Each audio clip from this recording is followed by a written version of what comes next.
여러분 안녕하세요. 시옷입니다. 오늘은 밀리의 서재에서 읽을 수 있는 단편소설을 추천해 드릴게요. 너무 많은 책을 추천하면 고르기 어려우니까 딱 4권만 골라봤어요. 여러분 진짜 꼭 다 읽어보세요. 이 이북은 이동하면서 짧은 흐름으로 읽기 좋아서 한국 단편소설 중에서도 가볍고 빠르게 읽을 수 있는데 또 생각할 거리도 많은 작품들만 골랐는데요. 다 너무 유명해서 이미 읽어보신 분들도 많을 텐데 제가 너무 좋아하는 작품들이라 한번 얘기해보고 싶었어요. 만약 안 읽어본 작품이 있다면 진짜 꼭 모두 다 읽어보시길 추천드립니다. 첫 번째 책은 김영하 작가의 오직 두 사람입니다. 너무 유명한 작품이죠. 그런데 김영하 작가님 책은 다 추천드려요. 밀리의 서재에서 장편소설 작별 인사 내셨을 때가 2020년쯤이었어요. 저는 그때도 밀리의 서재를 구독 중이었어서 실물책도 받고 기자 간담회 하신 것도 관심 있게 읽고 그랬어요. 당시에 밀리 사용자가 그렇게 많지는 않았던 것 같아요. 그래서 작가님이 밀리는 지금 서비스를 알려야 되니까 자기를 필요로 하지만 나중에 성장하게 된다면 작가들에게 더 많은 기회가 갈 거고 더 많은 플레이어들이 시장에 들어오게 될 거다. 그러면 독자들은 더 많은 선택권을 갖게 된다. 그러시면서 밀리가 충분히 커지면 자신은 나가겠다고 하셨던 것 같아요. 정확한 기억은 아닐 수 있어요. 그런데 이제 정말 주변에 밀리를 쓰는 사람들이 많아졌고 전자책 시장 자체가 커졌죠. 그리고 밀리와 김영하 작가님의 계약이 곧 종료돼서 서비스가 끝난다고 해요. 책들이 이미 내려가고 있어요. 진짜 제가 너무 좋아하는 엘리베이터를 낀 그 남자는 어떻게 되었나? 검은 꽃도 내려갔고 8월 중순에 대부분의 책이 서비스 종료되어 현재 기준으로 읽을 수 있는 책은 총 11권인데요. 서비스 기간은 올해 준비해온 대답을 제외하고 모두 8월 16일까지예요. 다행인 건 뷰어 등록 시점으로부터 28일간 읽을 수 있다고 하더라고요. 저도 모두 뷰어에 등록해놓고 다시 하나씩 읽어보고 있어요. 9월까지 읽을 수 있는 거고요. 그래도 모두 다 읽기는 어려울 수 있으니까 딱 한 작품, 오직 두 사람을 추천해 보려고 하는데요. 총 7편의 소설이 실려 있어요. 모두 일종의 상실에 대한 글인데요. 특히 표제작인 오직 두 사람에는 현주랑 그녀의 아버지가 중심적으로 그려져요.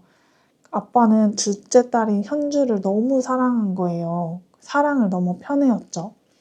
그래서 현주만 데리고 유럽 여행도 가고 주말에는 같이 전시나 영화를 보고 브런치도 먹고 그래요. 좀 남자친구 같죠? 그러니까 일반적인 무성애랑은 조금 달라요. 사랑을 가장한 과잉보호, 통제, 소유욕 때문에 딸이 독립적으로 자라지를 못해요. 남자도 제대로 못 사귀고 언제나 아버지 안에 속해 있는 거예요. 작가는 이 두 사람의 관계를 언어에 비유해요. 오직 두 사람이 사용하는 희귀 언어. 생각해보세요. 고향에서도 잊힌 언어를 다른 나라로 이주한 한 가족. 오직 두 사람만 사용하는 거예요. 누구도 이해하지 못하니까 두 사람이 싸우면 말릴 사람도 없고 서로 등 돌려버리면 언어의 독방에 갇히게 되죠. 이런 문장이 나와요. 저는 생각했어요.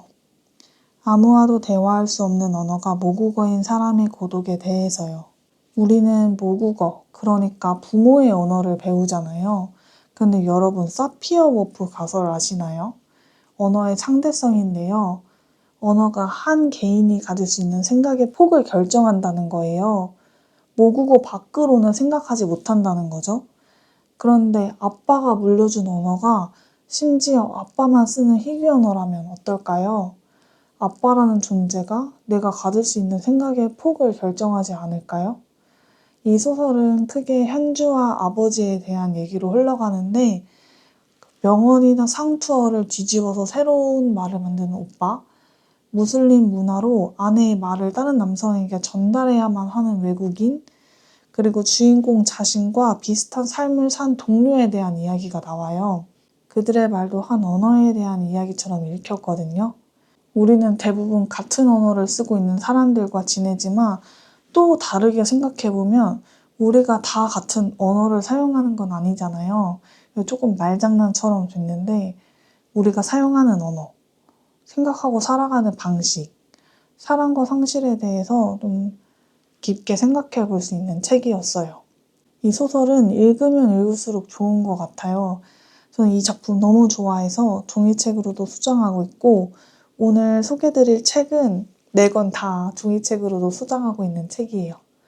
여러분도 김영하 작가님 서비스 종료되기 전에 밀리에서 서비스 끝나기 전에 한번 꼭 읽어보세요.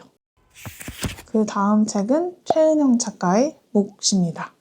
최근에 출판된 아주 희미한 빛으로도에도 실려 있어요.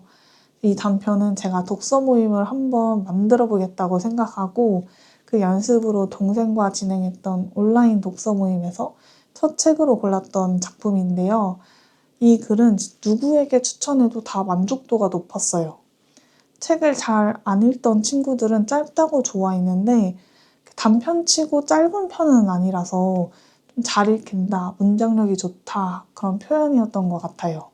나이가 저보다 좀 있으신 분들은 이 안에 녹여져 있는 현대사 때문에 좋아했고 또 여성 서사, 글쓰기를 대하는 자세 혹은 작가의 문장력 같은 걸 좋아한 지인들이 많았어요.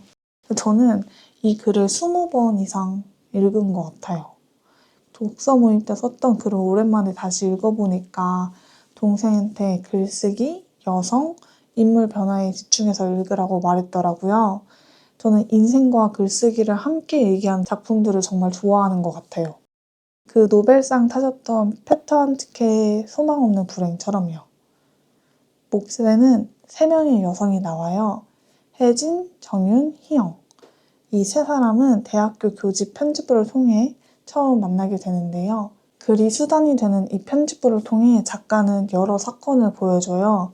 고려대 학생들의 이화여대 축제 난입 사건부터 서울대 신교수 성희롱 사건, 매 맞아 죽은 여자들을 위한 위령제, 미군 장갑차 사건 집회 등등.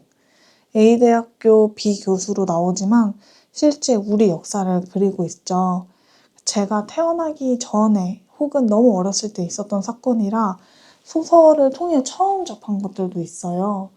어떤 사건에 대한 스트레이트 기사를 읽는 것과 르포를 읽는 건 독자 입장에서 당연히 다르잖아요. 스트레이트는 간결하고 객관적이고 구조화되어 있지만 르포는 조금 더 현장감 있고 세부적이기 때문에 독자 입장에서는 더욱 몰입하게 되죠. 몫은 르포에서 한 단계 더 들어가는 소설이에요. 물론 소설은 역사적 사실을 배경으로 한다고 하더라도 작가의 상상력과 해설이 가미된 하나의 창작물이지만 소설이 아니었다면 아마 제게는 존재하지 않았을 사건을 알려주고 그것에 대해 같이 생각하고 얘기해 줄 뿐만 아니라 그 당시에는 구조적인 문제, 그러니까 민족, 계급, 자본, 노동에 관한 사건들로만 읽혀왔던 것에서 젠더 이슈를 이끌어내요. 그런데 글이라는 것은 가능성을 부여하는 동시에 빼앗지 않나요? 그러니까 겨우 고작 사랑이라고밖에 말할 수 없는 사랑이라는 단어가 됨으로써 내가 느끼는 감정은 그냥 사랑이라는 단어가 돼버리는. 생각해보니까 이건 앞에서 소개해드렸던 오직 두 사람이랑도 연결되는 것 같고 이 다음에 소개해드릴 작품에도 이런 내용이 그대로 있어요. 몫에는 글이 갖고 있는 힘과 동시에 한계를 같이 보여주면서 이 글쓴이의 몫에 대해 얘기를 해요. 너무 좋은 글인데 스포가 될까봐 잘 말을 못하겠어요. 단편 소설이 보통 80매에서 100매라고 하잖아요. 온라인 독서 모임 할 때 저랑 동생이랑 한 블로그에 편지처럼 글 쓰면서 서로 생각을 주고받았는데 저는 한 번에 50매 정도 썼었거든요. 소설에 대해 소설보다 더 길게 얘기할 수 있는 작품이에요. 안 읽어보셨으면 진짜 꼭 읽어보세요. 그 다음은 김승옥 작가의 무진기행입니다. 제가 좀 전에 고작 사랑이라고밖에 말할 수 없는 그 글의 한계에 대해 말씀드렸잖아요. 딱 그 내용이 이 책에 나와요.